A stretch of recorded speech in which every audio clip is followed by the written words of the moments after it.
So today I'm gonna show you how to download Windows operating system, Windows 10 or 11 on Windows. Okay.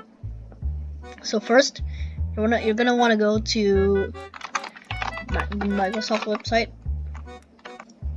I'm gonna search Microsoft. I'm gonna go here, or you can just copy the link in the description.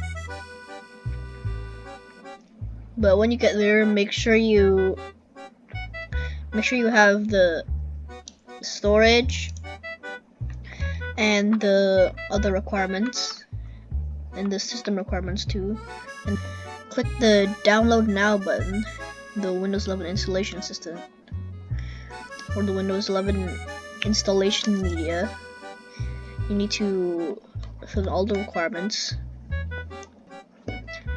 and that is all. Thank you so much for watching.